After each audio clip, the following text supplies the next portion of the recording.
Kolkata night রাইডার্সের নতুন অধিনায়ক ঘোষণা হয়ে গেল। সবার ধারণা ভুল প্রমাণিত করে অধিনায়কের দায়িত্ব পেলেন ভেঙ্কটেশ আয়ার। বিশ্বাস হচ্ছে না? সম্পূর্ণ ভিডিও দেখুন। তবে তার আগে আপনিও যদি কেকেআর এর ফ্যান হন, কেকেআর ভক্ত হন, তাহলে অবশ্যই ভিডিওটিতে লাইক করে কমেন্টে আমি কেকেআর লিখে দেবেন। কলকাতা নাইট রাইডার্স এখনো তাদের অধিনায়কের নাম ঘোষণা করেনি, কিন্তু একজন অলরাউন্ডার প্রস্তুত রয়েছে দলের দায়িত্ব নেওয়ার জন্য। তিনি আর কেউ নন, ভেঙ্কটেশ আয়ার। সাম্প্রতিককালে একটি সাক্ষাৎকারে তিনি বলেন যদি সুযোগ আসে তাহলে তিনি কেকেআর এর অধিনায়কত্ব নিতে প্রস্তুত। তিনি বলেন অধিনায়কত্ব শুধুমাত্র একটি ট্যাগ, আমি নেতৃত্ব দিতে ভালোবাসি। 2024 সালে কেকেআর এর নেতৃত্ব দিয়েছিলেন শ্রেয়স আয়ার, কিন্তু মেগা নিলামে পাঞ্জাব কিংস তাকে কিনে নেয় প্রচুর হিউজ অ্যামাউন্ট দিয়ে।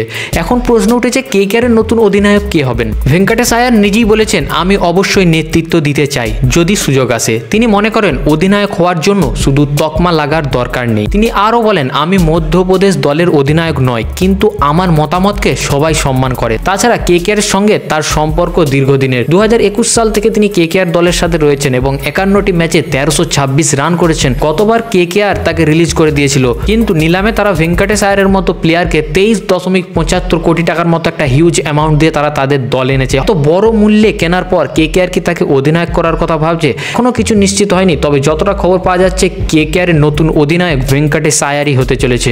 তো আপনার কি মনে হয় ভেঙ্কটেশ আয়ারকে কি ক্যাপ্টেন করা কেকেআর এর জন্য ঠিক হবে? আপনার মতামত অবশ্যই জানাবেন।